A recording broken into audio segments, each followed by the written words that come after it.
Welcome to the Wisdom Check by Tabletop to Keyboard.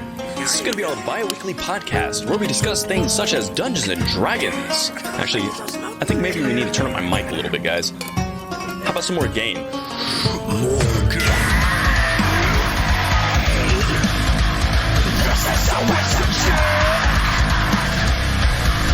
This is the intro to end all intros. Talk about Dungeons, Dragons, and Now, I don't think that's proper. This is a family show after all.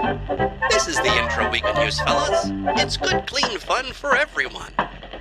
Welcome to the Wisdom Check, where we have wholesome conversations about the dilemmas we face every day.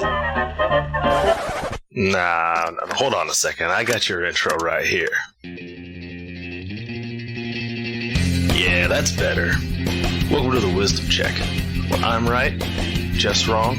We're going to have guests on to talk about it. It's going to be awesome, because I said so. He is right. He did say so. I don't know. Is surf music the best music for a podcast about D&D? Fuck yeah. Okay. This just in, nobody can agree on our intro for this podcast. So we're just going to start. Welcome to the Wisdom Check. Roll for initiative. Fuck. A 1. It's like every time. Hey everyone, and welcome to the Wisdom Check. Today, this is part 2 of our conversation with Clinton Boomer.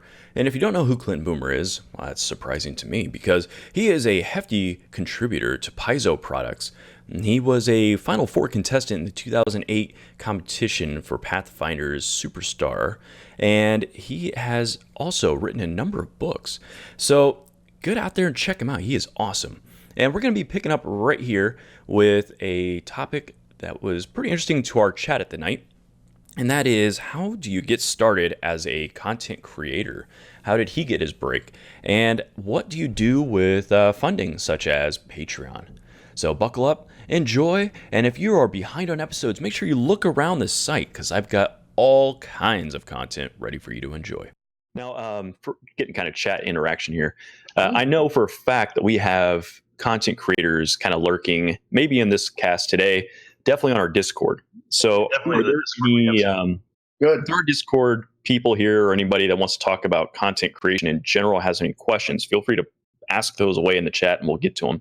But do you have any advice on how any of these content creators could get started? Excellent question. Absolutely excellent question. My first recommendation is do the job. Like, just do it. Like, as best you're able. Like that was the big thing. Is they just say just do it. Like, if your entrance fee is write me a magical item and put it online, and we Paizo back in the day, like, we will rights to that magical item. Like, because we're friggin' publishing it, you're gonna send it to us. And if you're worried about us stealing one concept for one magical item, you should not be doing this, because you are going to generate so many of those over the course of your career. But yeah, just do it. Like, and I think DM's Guild, like, I'm not a big 5e player. Like, I run a couple of 5e games. I've played a couple of 5e games, and I've really enjoyed. But my introduction to gaming was Pathfinder, or my introduction to publishing was Pathfinder. My introduction to gaming was, I think, Planescape 3. But GM's Guild, like, that is this enormously, I mean, it's so cool. The idea you could be sitting there at, and you're playing Sonic the Hedgehog and eating macaroni and cheese and going, oh, wait a minute, I have an idea for a new Warlock page. Give me 30 seconds. I'll hammer that out and I'll put it onto GM's Guild, or DM's Guild, and sell it for 50 cents. And maybe somebody will love it, and maybe they won't. And I fundamentally care, but it gets the word out there, it gets the name out there, and it's like practice. Yeah, you wouldn't believe how many people that I've seen who, when they think about being a content creator, won't start with just a magic item or just a warlock patron or something like that. They want to do a full out adventure and feel like if they can't get a full out adventure sold or no one will buy their full out adventure, or God forbid, even their whole entire game world. Like they're like, oh man, I can't be a content creator. Like I think they want to put the cart before the horse sometimes, and like. Oh, I could not agree more. That is the I have a book that showed up to my house today. It's a 620 page. It's called The City of Seven, and it's this massive tome. I mean, like you could kill like if your house got attacked by like very large lizards, like if Komodo dragons like came to your house and you're like like if you would started swinging this, they would die. They would kill those lizards. Like it's enormous. But that can't be the first thing you like. That's Right. Nobody's going to take a risk on that. Yeah. Yeah, like that can't be your first. Yeah, we did a very stupid series of videos on YouTube years and years and years ago. The D&D PHP, and I remember those. I remember those. Those are really good. Those were good. I enjoyed those. Those were a ton of fun to make, and I hope there's at least one person out there in Viewerland who goes, "Oh, I remember those. Those were dumb as hell." Feel free to drop links, man. Like any of your content, throw it in the links, man. Do it. I don't. It's not. It was not genius by any stretch. I disagree. It was great. They were very entertaining. I worked with some amazingly talented people. That thing was every one of those people. But yeah, literally the entire impetus for those. And we did like 50, maybe more. God, the entire concept for the D&D PHB PSAs, because there's public service announcements from D&D characters. The entire concept, it was my buddy Wes, who ended up playing Regdar. He was the co-creator of the PSA. He came to me. He was a college student at the time who was in a bunch of directing classes. And he's like, they're not teaching me how to do film. Like they're teaching me to do stage directing, and there's nothing wrong with that. He goes, I have a camera that I found in the garbage, and I have some digital editing equipment like on my computer that was legally acquired rather than pirated. And he's like, what I'd like to do is I'd like to teach myself how to direct and then edit film and put it on YouTube, because YouTube was actually relatively. And we sat down. He's like, what I don't have is scripts, and he goes, but I have a full theater department and all.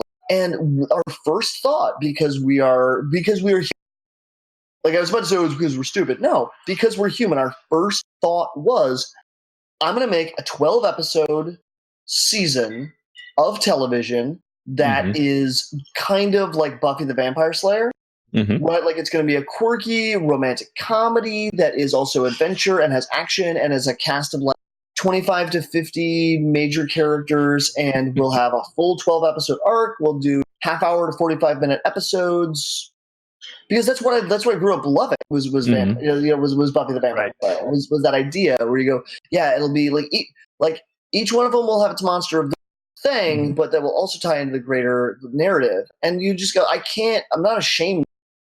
I'm not, like I can't be. You can't make me feel bad for being like, oh, you idiot. Fuck you, man. No, we were kids with a dream and a plan. Yep. Was it a good plan? No, it was not. But it was a dream. And there's nothing wrong with that. We did a ton of work, and we ended up filming 0 total minutes worth of footage. So then we were like, okay, think smaller. And we tried to be like, oh, let's do a movie. Like, we can't do 12 episodes? Well, let's do a movie. That's what, an hour? No. Okay, let's do a 40-minute, like, short film. No.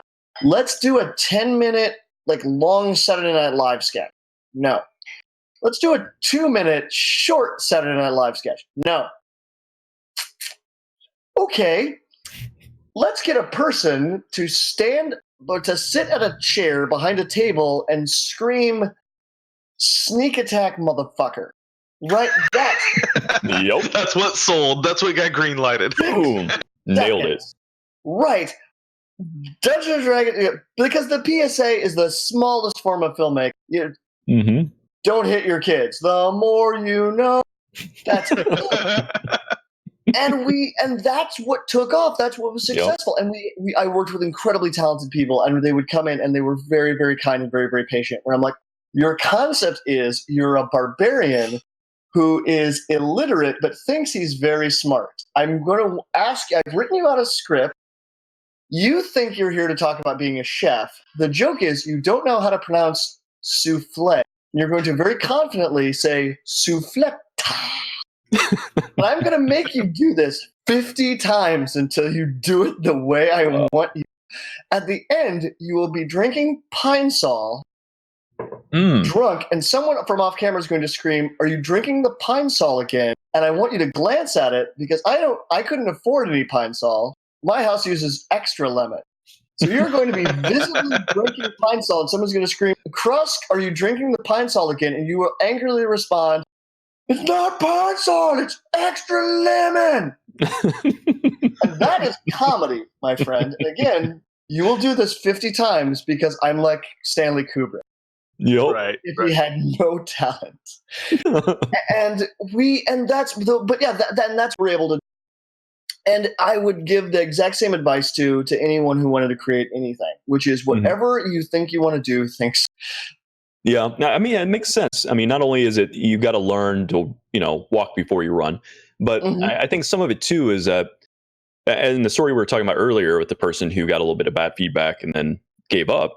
Absolutely. Oh my God, yeah. I think when you're super heavily invested in a project, when you built your tome that can kill lizards, Right. That thing has to work, or you're out months of time, and Years. it feels like a personal blow at that point because you pour your heart and soul into it. Whereas if you have a little short clip thing that you worked on, you're proud of it, but it took you maybe a couple days to put together.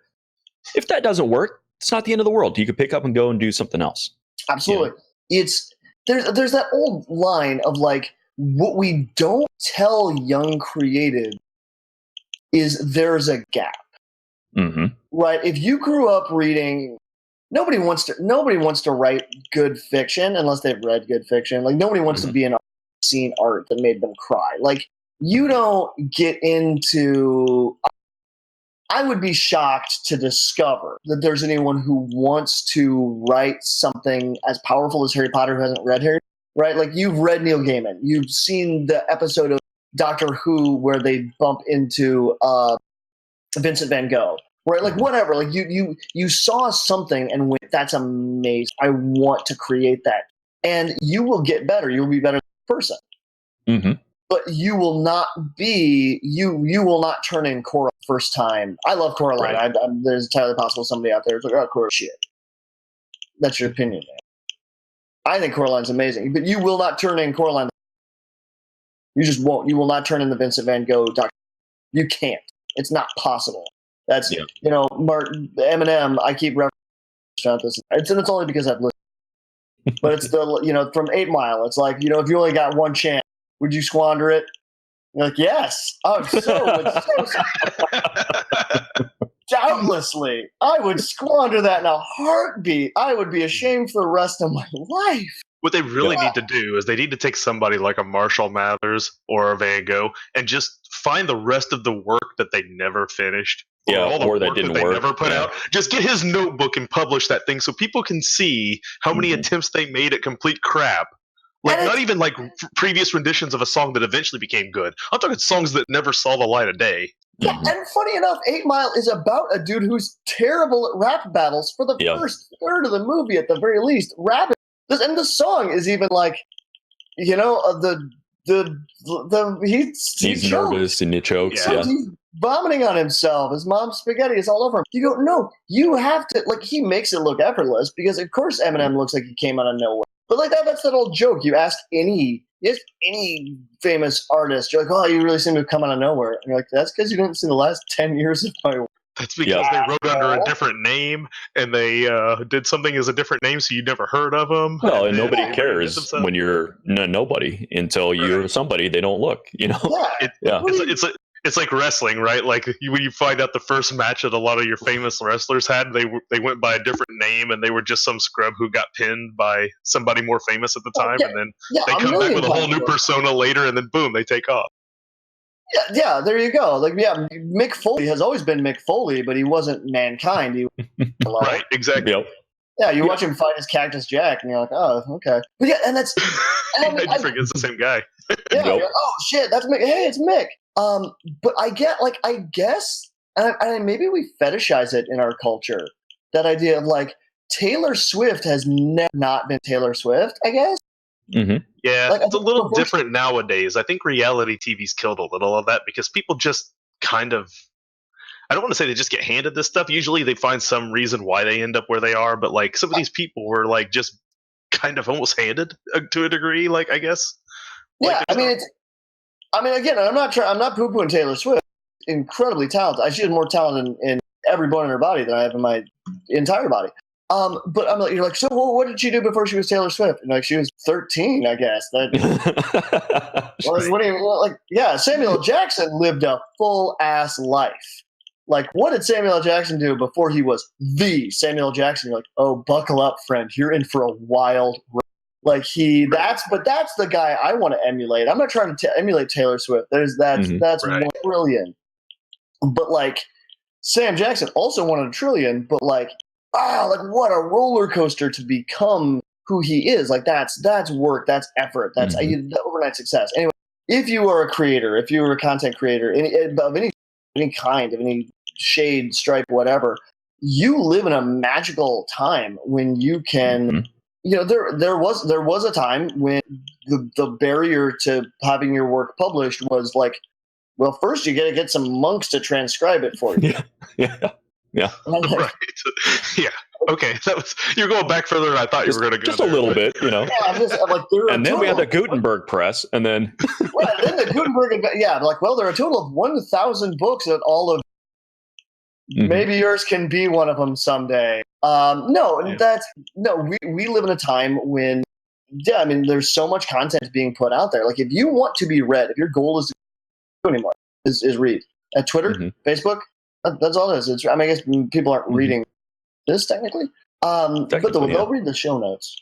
And but yeah, people read. Like, if your goal is read, like people read your. If you're looking to get paid, so that's what we're learning with this right here is that the internet has created exposure. And like you were saying, the overnight success out of nowhere for these reality stars is a byproduct of this internet access, I think.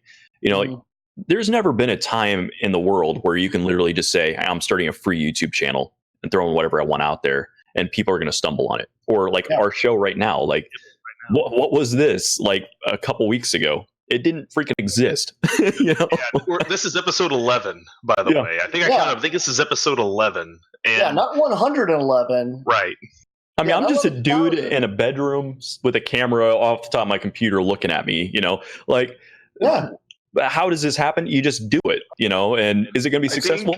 Maybe. I think people that go down the path, what they want to figure out, and this is something I did when I get a chance to talk with you a bit tonight before we're out of time, and we are at the 11:30 mark already. Holy crap. Yeah, we got to talk about Patreon. People are talking about Patreon because you do a lot of your work and your stuff through Patreon. Well, not through Patreon, but Patreon is how you get some of your reimbursement for the work that you do. Yes.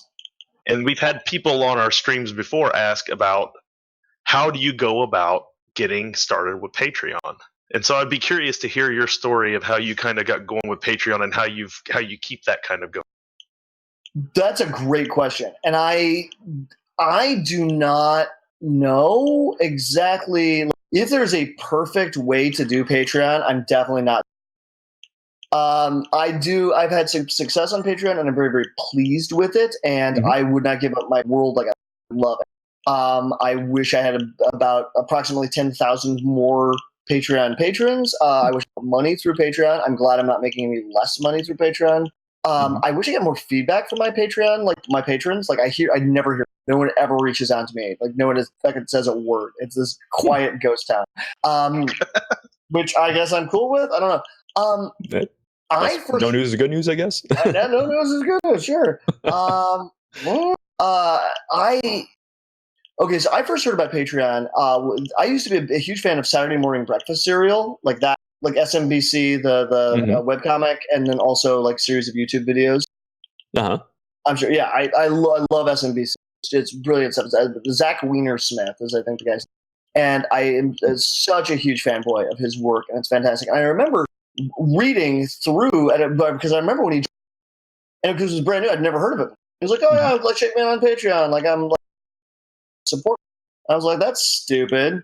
Like I'm not gonna join a whole new website and like fucking give. I'm like, I'd love to give you money. I don't have any.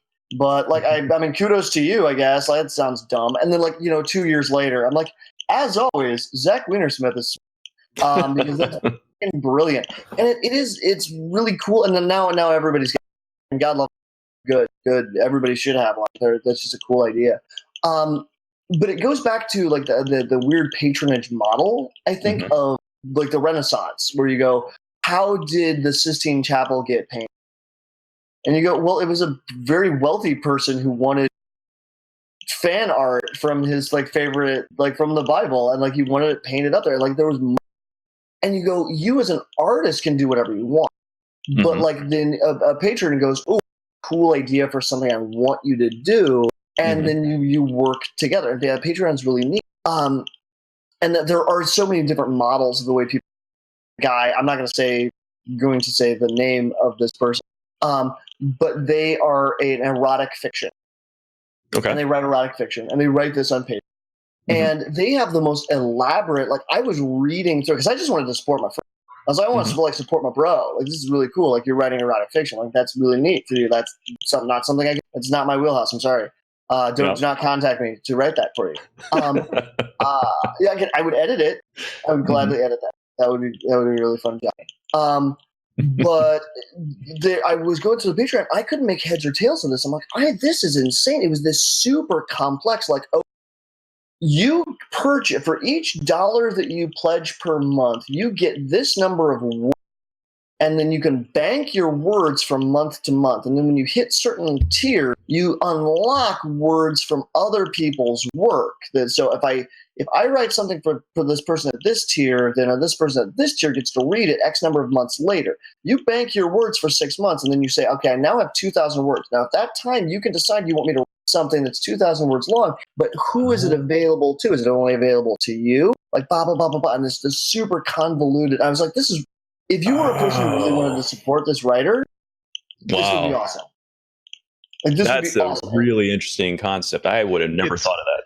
I think what's really amazing about something like Patreon, or even really what we're doing here, even on Twitch, is that it's taking. It used to be you had to get somebody with a certain amount of money to help produce something, to put something out there. And now with the internet and with these systems, you can put things out there and just see who will bite. Yeah, crowdsourcing, absolutely. Whether it's Kickstarter, these things, people are putting their ideas and stuff out there and you're finding your audience almost before you have to have your overhead to make your audience happen. Like, and I think that's a different level for somebody who's creative or who wants to be a creator to be able to get in. There's a very low ceiling for what you need to get started now versus what there would have been in the 90s.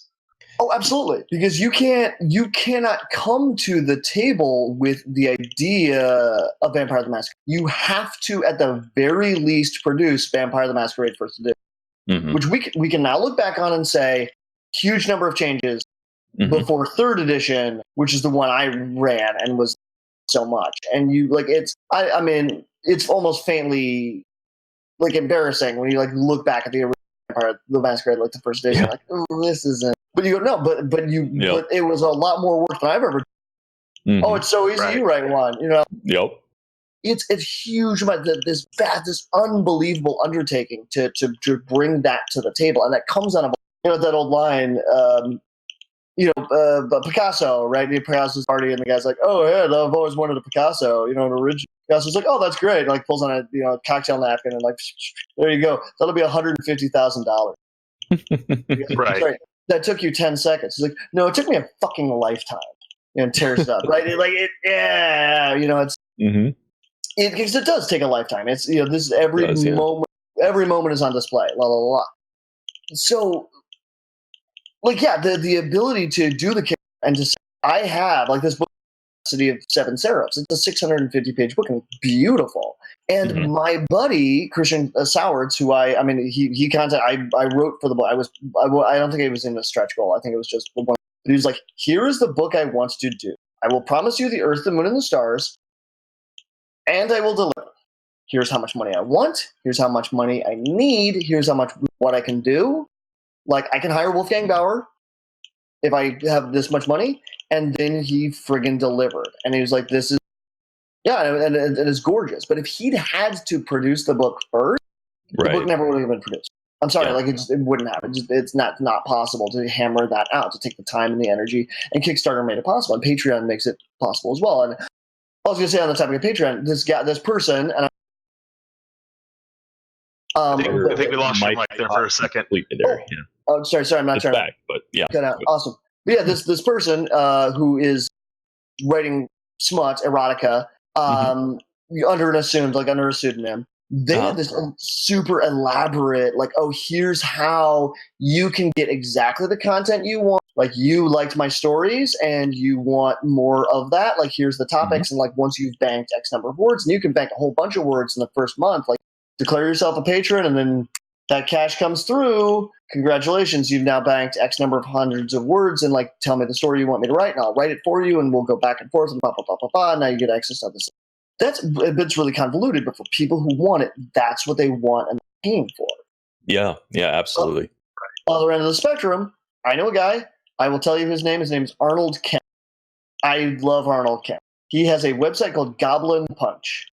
Okay. GOBLIN and then Punch, PUNCH. I think it's exclamation. Goblin Punch. Mm-hmm. Arnold Kemp has a Patreon, technically. That it has several levels that all have the same reward, which is you have donated money to me, which will surely hasten your ascendance to Buddha. So, Goblin Punch is a one-way conduit of information. I will post when I feel like it. I do not take requests. I do not take orders. I do not take commission. I don't even need this job. Arnold Kemp, the guy's just selling pure moxie at that point. Yeah. He's just selling pure moxie. Absolutely. Arnold Kemp's Goblin Punch is a great website. It updates infrequently. Sometimes I've had moments where it's updated 3 times in the same day, and I get my little ping on my phone where it's like, "Oh, dude, Goblin Punch updated!" And I guarantee you, if Goblin Punch updates, it is the best thing I've read that week. Every Nice. time. And then he'll go months. We're just like, I wonder if Arnold's okay. Like, I hope he's not dead somewhere. And you have no way of knowing. He doesn't respond to emails. I've sent him a couple. And he's just, he doesn't give a fuck. And I'm like, yeah, I'm no longer a patron. Good. Like, I respect that so much. And because his patrons, I'm one of the patrons. It's worth it to me. It's worth $1 a month or however much I'm paying. For every time he posts something on his blog, he links it to his Patreon, and then that's I'm actually getting the email from. It says Goblin Punch updated, but I've had moments where I got onto Goblin Punch site and he just didn't bother telling his Patreon members that he had updated a new. So didn't feel like telling you. This information exchange is pretty interesting to me because, like, what is the way that people find Patrons? Is it just they have to actively be searching for content and locate it? Do you advertise it? Do you, I don't know, troll, Reddit? Like, what do you do to get patrons? That is a really good question, and I don't know. I have been told that Patreon has a particularly poor search engine and or search mechanic where if you're like, oh man, I'm really looking to support LGBT authors of cool 5th edition fantasy stuff, that Patreon does the like, you're on your own, son. Like, that's like, you have to find it elsewhere. Like, you have to find it through Twitter. Like, you have to go onto Twitter, find someone you really like.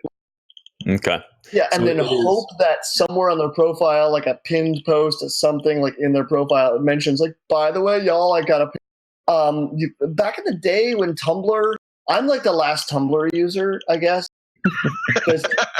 I never started, so I never did start either, but I'll take your word for it on that one. I remember when I first started using Tumblr, like, there were days where I'm like, man, Tumblr's taking forever to load. Like, I don't know if anything's ever gonna, like, this is crazy. It's so congested. And nowadays, when I go to post on Tumblr, it's always smooth as butter, like butter over a griddle, because no one's using it. Because Yahoo said no porn, and all of like Twitter simultaneously, I'd say all of Tumblr simultaneously went, okay. It was like Thanos just snapped a finger. Yeah, I like that. Oh god. Oh man. But yeah, I'm the less Tumblr user because I actually It's fast for me, like because I've been using it for so long.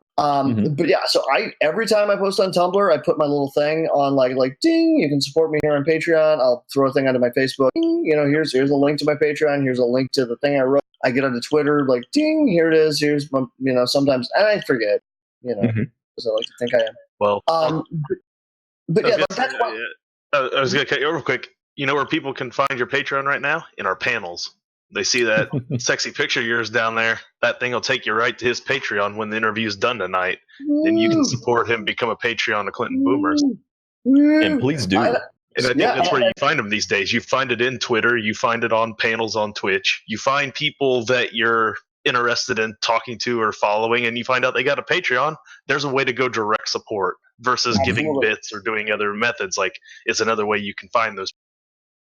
I'm curious about this too, because last week we talked to a guest, and we talked about the concept of paying for subscriptions, paying for Patreons, asking for bits, these things, and famously different culture, for like tipping and stuff. Like Midwest, we don't like to ask for help, right? And it was the same thing for this guy from New Zealand. And it's, how do you feel about that? Did it feel weird when you first got started with it, or is that just like, this is a business model and that's just how it works? Or it's still so weird. It's still so weird. It's because we don't have a real excellent culture about it, and even stuff where we have a established, still awkward. Like as a server bartender by trade, like there are moments you have to walk away from a table and just go like, they do know that 20% is customary, right? Like I can't tell them that. Yeah. I make $3 an hour. Yeah. Plus tips. Yep. Right? I make $12 an hour under federal minimum. Right. They legally can do that, so they do. And that's not on my bosses. That's everybody. The moment they decide to not do that, they'll be buried. They'll be outcompeted by someone who does. Like it's just brutal. Yeah. They're in the same business as McDonald's and Art, which is selling food to humans. Yep. It's a bit cutthroat. But it's very, very, very. It's really weird to me because I remember spending vast sums of money on like Planescape stuff and Dragon Magazine, Dungeon. I couldn't tell you the last time I was at a shop. I couldn't tell you the last time I was at a like tabletop game store, and maybe that's because I live with a 4-year-old and a 2. Right, and maybe that's because like our economy has, then maybe that's like in the 90s. Like I remember biking over after school and like going to the comic shop, and of course I'll spend $3 on this, $3 on this. I mean, Goblin Punch is amazing, but like when I don't know, do you guys ever read Planetary, the comic? No, I didn't. That totally fair. Warren Ellis's Planetary, every issue was the best thing I'd ever. It's just like, yeah, sure, it's literally the best thing I've ever. Then the next issue, like when that comes out, because it didn't come out. I know what you're gonna say. Like, you mean it didn't come out every? No, I mean it didn't come out every year. That didn't come. It came out when fucking Warren Ellis wrote it, and that was not. None of your goddamn when he's gonna. The Game of Thrones methodology, I see. Absolutely. We think nothing of buying a copy of Thrones, and yet people pirate the shit out of the show. Like that's so weird to me. Like and of course that's the other big thing. I'm not a publisher. I will create my own material and I'll put it on Tumblr, where I just put it for because I have one foot in Arnold Kemp's Goblin Punch, where I'm just like, I'm going to do what I'm going to do, and I'm going to put it online free. If you feel like paying for it, here's your option to do so. I feel awkward asking, but so open source. It's completely open source. But I also come out of that Dungeons and Dragons thing, right? I remember reading stuff, great game design, great material, there's new rules, elements, spells, and you go, yeah, some of this is free. Some of it's in the pages of Dragon Mag, paid for. I threw down my $3. I'm allowed to use this forever. I can do anything I want with this. I can use this for my home games. I don't have to pay every time I say the word ice. You go, what? That's ice bolt. Oh, it's a lightning bolt, but it does create some persistent effect. And like that, like, oh, that's such a great idea. And you go, yeah, out there in the cosmos now. My publishers, they get very, very, very upset when they find a pirated copy of a PDF. And I remember having to talk down. I'm not names, but I remember being at conventions where it's a publisher who's like, Do people realize I have a background in computer security? I concede I could put out copies of my work that if you pirated them would destroy your computer forever. That's also a federal crime. I will not do it. I promise myself I won't do it. You're like, you're right. You'll never have a. Don't. You wouldn't. You would do so well in federal prison, but let's not find out. You'd have so many friends. I could, but no, but because it's infuriating. It's so frustrating to be like, this is my life's work, and people are stealing it. They just steal. Well, what do you do about that? Because if you have a new idea, you have a new concept, and obviously, so far you've been talking about just throw it out there, see what sticks. Who likes it, or with getting started with publishing. Obviously, you've got to just give them something that they're going to use. How do you protect your own ideas, though? Things that you want to keep for you, that you want between just you and your audience? Wiser, far wiser human beings than I have that question. I think there's actually a video game. Mm-hmm. I think it's called like Game Design Sim or something like that. It's a simulator where you play and you make games, and then like they go out and like it's like you press the button kind of game you make, and then it goes out. And they put out a hacked version of it. They put it out for people to pirate. And in that version of the game, you cannot win because it shows you here's how much money you would have made, so you grades and build up on. And they're like, here's how much money you made, but unfortunately, a bunch of people pirate. Hey, and at this point in the cast, for some reason, Thanos clicked his fingers and killed our audio. So we had to reset. But don't worry, editing magic, you're right back in the action. Okay, so I think we're back. We're going to take a quick second here and check with the chat. Chat, do you hear us? Momentum breaker. It's probably okay. Yep. Hey, by the way, he's been talking, and we haven't had a chance to really interject here. But Tom Schwarzenhorn's watching at the moment. He just wants to say hi, Clinton Boomer. So if you want to give him a quick shout out, just because I know he did take time to come over today and watch. So I have a lot of respect. I want to give my love to the Tom. Old school reunions here. That's beautiful, man. Glad to have you. Okay, so I'd like taking a moment to have the momentum broken. I do realize yelling very loudly curse words in my bedroom, right directly below my children, who are presumably still asleep. I'm sure we'll find out later. Well, fingers crossed. Yes. Ears open. That's why you can't tell it, but I'm actually in my garage. See, that's brilliant. Right behind that white door is my lawnmower. For all the people who probably wondered what was behind door number 1. I was wondering. It's a lawnmower. It's a lawnmower. That's what's amazing about that is a couple episodes back, you actually got up and had to go in the room with the lawnmower for some reason. And now that I know that's where your lawnmower is, I am extra confused. It's also it's the only door into here, and that's also where the wife was standing. Oh, okay, fair enough. Okay. Likely story, masquerade keeper. That's right. Oh, sorry guys, I have to mow my lawn. Middle of the stream. Edit that one out. Good luck. That's the worst excuse I've ever heard. Yeah. So Patreon. Yes. Back to Patreon. Oh yeah, I think Patreon is a in theory it's the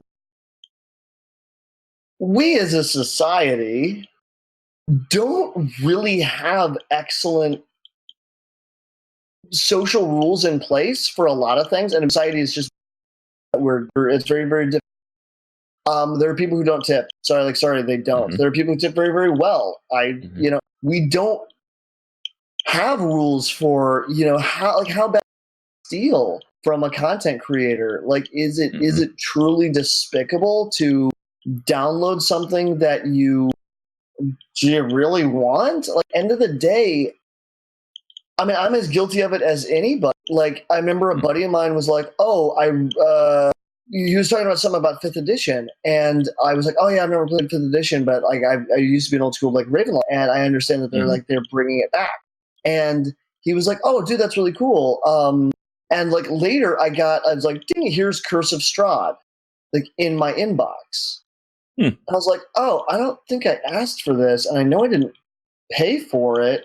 Like, it's a PDF of And I'm like, but I don't. I'm like, I'm not good at sending it to me. I'm like, I don't even know if sell a PDF copy of Curse of Strahd. Like, I think actually the Dungeons and Dragons has gone out of their way to be like, like we're not putting out PDF stuff. You can't get those. And so it was just like somebody had just like photocopied it or whatever because scanners exist.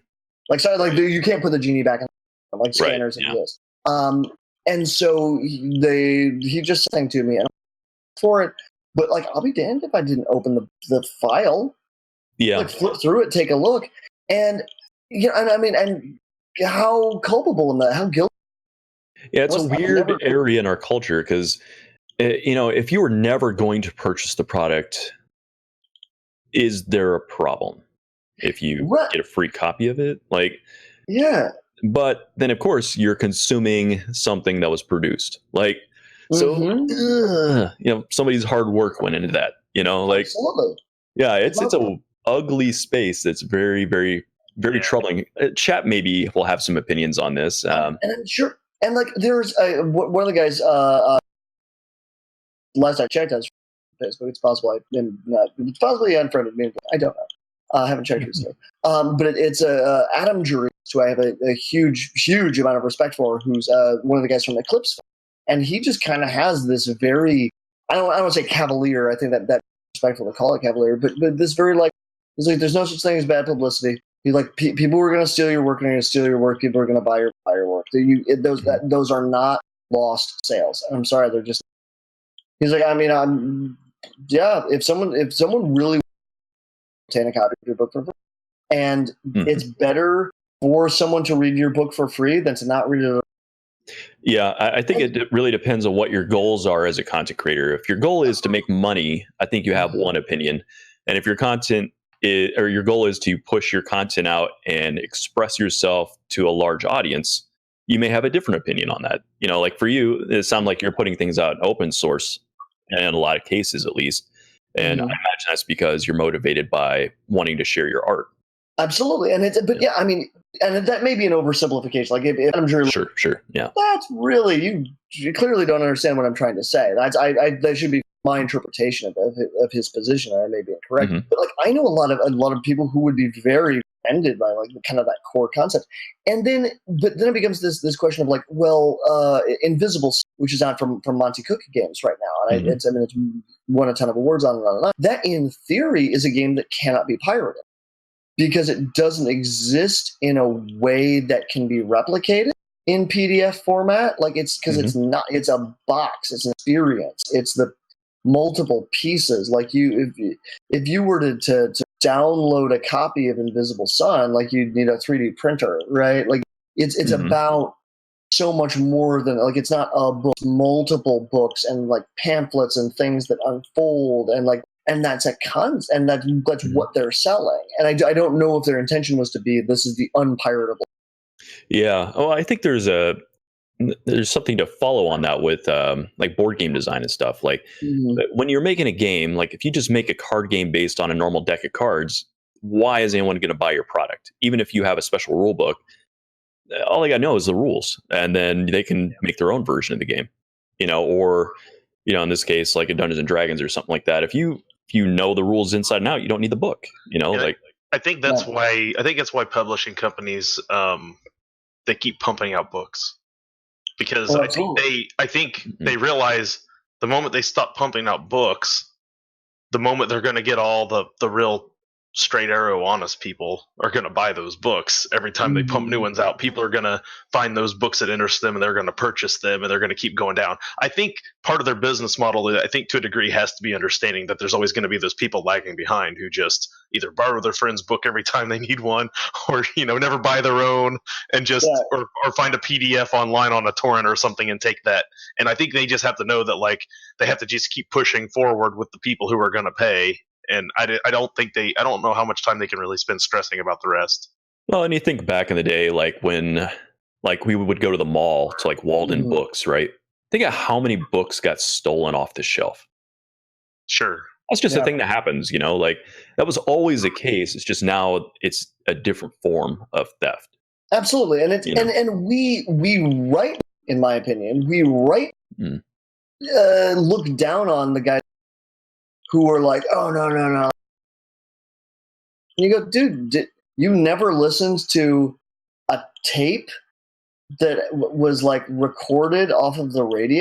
Right. Your Yeah. own mixtape, right? Yeah, it makes it like you never did that. Like, I'm sorry, I can actually find interviews where you talk about having done that. Yeah. Right? Like Yeah. like I mean, as a species, we can discuss the free rider problem. You know, Mhm. we go, well, not everybody reads. Like even in the '80s, reads the comic, bought the comic book because one guy bought it and then he passes it to a friend. And you go, Mhm.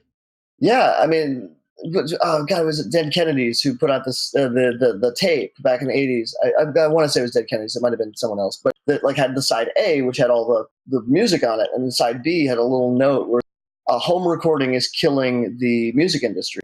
You can help. Well, and it's funny because chat's talking a lot about Napster, and you think Yep. about it. Napster introduced the idea that you didn't have to sell or buy entire albums at a time. Yep. Now, how many people buy entire albums from an artist? They buy a single song. That's all Yep. they ever wanted to begin with, was one song half the time. Now they just buy the one. Yeah, the a la carte methodology now. Absolutely. If you only want Barbie Girl by Aqua, why buy the album knowing that, like, Barbie Girl, Nine Dogs, no one's ever heard. Yeah, nobody's ever listened to the other tracks on that album. Yeah, I was, you know. Do they I mean, even I exist? I don't know if there are any other songs on that album. I think it's just Barbie Girl with that video. Call it a day. But you got to think, how many more people are willing to purchase the song because it's just the song they want versus people willing to purchase the entire album at $15 versus $1? You know, those are the economic battles you have to figure out. Yeah, this is the $13.99. This is not Aqua stuff. About half of what you just said there did not. You're cutting out, but I think he said Aqua Teen Hunger Force, I think is what he said. Oh, I was just say Aqua's greatest hit. Like Greatest hit, got you. Yeah, there was one hit. It was Barbie Girl. Yeah, Barbie, right. Yes. I'm not paying for any of the other songs. All right. Well, Clinton, we are actually pushing up here on the 2-hour mark, believe it or not. As much fun that as went this has been. fast. So, fun.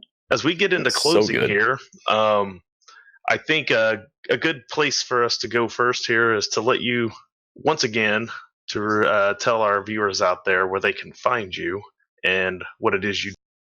Outstanding. You can find me. My name is That Boomer Kid at Tumblr. That Boomer Kid is kind of my handle. You can find me on Facebook. Definitely check out. I have Bloodlines and Black Magic, which is the new setting that just came out. You can find it on Amazon.com. You can find it on DriveThruRPG. Please don't pirate it. I also have a novel called The Hole Behind Midnight, which is available on Amazon. Again, please do not pirate it. Quite good, by the way. Absolutely. Oh, thank you. That means a roll to me. It's getting some great reviews. If you have, leave. If you haven't read it, read it. I guess. Then you can get stuff a ton of other places, including. I worked on the Artifact card game from Valve, so go definitely download and play it, as well as a bunch of stuff from Paizo and miscellaneous other stuff. Worked for I freelanced for like Green Ronin and sundry other companies. Man, Jeff, busy guy. And so good. Jeff, why don't you tell everyone where the good people out there can find you? Yeah, absolutely. I do some stuff here, obviously, on Monday nights with Dustin. We also do our tabletop Dungeons & Dragons 5th edition game run by our wonderful DM called the Everstorm. And you can catch that when we go live with that. It's usually Saturday nights, 10 p.m. But what are we on? Like bi-weekly lately, monthly, every once in a while? Next game is the 20th. The 20th is our next one. July 20th is our next game. And it's so good. So join us there because that's a killer game. Love it. And if you're a fan of Let's Play video game stuff, in particular stuff following Ark Survival Evolved, Fallout 4 Frost, survival games and stuff like that, played on ridiculously hard difficulty levels, including Pathfinder, by the way, it's all on my YouTube channel called Rain Survives. So REIGN SURVIVES. And look for me there. And Dustin, what are you up to these days? Where can they find you? Boy, I've got a lot. Now, first, because we've been talking a little about Kickstarter and some things like that, I'm going to put a link in the chat here. Drum roll. and a good friend of the show who's going to be on in a couple weeks, Leopold the Just from D&D Memes. He's going to be on in a couple weeks with us, but he is currently helping push a Kickstarter for Journey Quest, and they only have like 1 week left in their Kickstarter. And if they meet their goal every week, every day this week, they will meet their goal, and there will be another season of Journey Quest out there. So if you love Journey Quest, right there in our chat right now is a place where you can go and help support that Kickstarter. And I'm doing that for our buddy Leopold. He will be with us in a couple of weeks. You'll see him here on the Wisdom Check. So we couldn't get him in slotted in early enough to promote this out. So hopefully he's able to watch this and he'll see that we helped push that Kickstarter for him this week. Now, I just want to give a shout out to D&D Memes, by the way, because they occasionally, if I'm not mistaken, retweeted or reblogged some of my own dumb ideas. And I just want he will be joining us in a couple of weeks. So you give him all my love. You'll be able to come back on here and see him. He's also in our Discord now that you're there too. So where you'll find me, however, you'll find me here on TT2KB Monday nights, 10 p.m. for the Wisdom Check. You'll find me along with Jeff for Everstorm Saturdays at 10 p.m. on the weeks that we play. You can find a schedule for that down there in the panels as well. I also play MMOs a lot under the name Gladius Rex. I'm an officer of the Guild Plague. Tom, Malice Nihilum there in the chat. It's my guild leader. Still playing with Tom all these years later. And you'll find me over at Plague State here on Twitch, where I've started streaming ESO, which I play very poorly because it's so much different than Arcage, where I've been playing for a long time. So you can find me there. More importantly, over the next few weeks, I'm going to be in a lot of places. I've got tomorrow night, I'm actually running I'm playing in a game with Jowsum from Jowsum's Den. He's running a Zweihander game that he's going to be running at Gen Con. It's going to be taped and will appear at a later date that I'm unsure when. Sometime after. Careful for your limbs, buddy. You're going to be dismembered. And then, yes, probably true. And then I'm also starting in a 4th Ed game with Chuck from Defenders of Cobalt. That'll be on every other Thursday night coming up soon. You'll be able to find that over on Defenders of Cobalt here on Twitch. That's 4th edition? 4th edition. We're playing 4th Ed. Believe it or not, games of 4th edition still exist. Some people play it. He was on the show a few weeks back, and we talked a lot about 4th Ed a few weeks back. So, and very happy. The beginning of August, I'll be doing a one-shot on Dadbod D&D, where I'm running a prison break.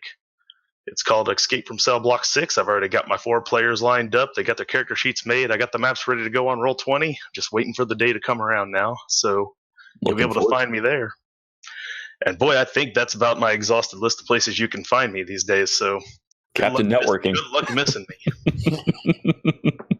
All right. Well, thank you guys so much for coming. I've had a blast. Thank you to our guests. And we'll be back next week with... Next week, it's our very own Levi. Yeah. Our own DM is here next week. We're going to be talking about homebrewing your own games, homebrewing systems, player agency, and how to make some quality bad guys. And if you're lucky, we may be doing some more voices again. we did a section on Wisdom Check. God, now has it been that many weeks ago? It really has. Ancient it's history. Like 7 weeks with Stonefly Kai, and we did a segment on voice acting, and we basically just took suggestions from the chat and ones we had kind of come up with ahead of time, and then tried to voice some of these characters we'd come up with. And it was really popular, and our DM really, really wanted to be involved and was upset that he was not on stream that night with us. So we may do a segment on voice acting with him next week as well. If you do a 3rd episode about voice acting, please the number of people we'll just keep it coming. The number of people who want to get on the voice acting, like we just have to do multiple episodes. Wisdom checks as just voice acting, get some people in here.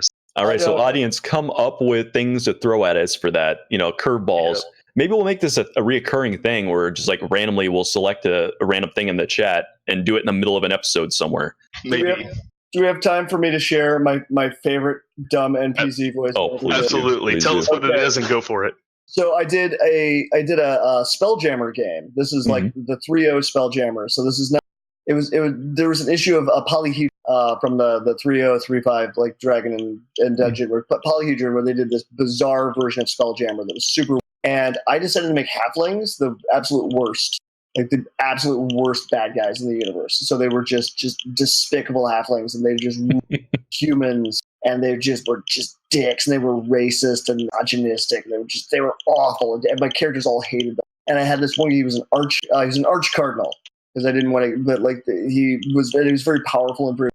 And the first time they introduced him, I realized I had no idea what he sounded like. And I sucked my head back in like this. I tried to like make my jaw vanish. I decided that he only spoke like this. Oh, He yes. didn't actually exhale in any way, shape, or form when he spoke. And I had to do one large breath and then just continue holding my breath the entire time. Oh. And like slowly blacking out as I got it. And my characters, God, they hated him so much. And I had to do monologues with him because, of course, he's basically unkillable. He's 10 million garbage. He's the evil pope of like the evil church that's super corrupt, and people just die for him. So he had to do his like elaborate villainous monologues. And what the characters even do like, look, what will you do? Like, once you have the power you seek, what will you do? I'm like, why? Whatever I desire, of course. I'm just watching my players just like, I kill him. I just shoot him. I realize kill that guy right now. You gotta love those like Mike Tyson moments, right? Where you got the big brooding guy, and then you got the voice like, well, basically, what we're gonna do is I'm gonna knock the guy's head off. The voice comes out, and it's like, wait, is that really the guy talking? Yeah, no, that's the big guy talking. Yeah, and this is how Dustin got us killed by Mike Tyson. That's exactly how it works, right there. I understand you were talking shit about me. Oh no! And then you die. It's totally coming. Mike Tyson. Yo, well, I love that arch cardinal. He was so. My players love to hate him, and I love to bust that because I'll never get to use it again. That's fantastic. Thank you so much for sharing that with our audience. Thanks for sharing that. Now that you're in our Discord, anytime you want to share any of that content you're putting out there, you want to drop your Patreon in there, you are more than welcome to. Again, to all the viewers, you can find that Boomer kid there in the panels. You click on that picture of him, it'll take you there, and you can become a supporter of his Patreon.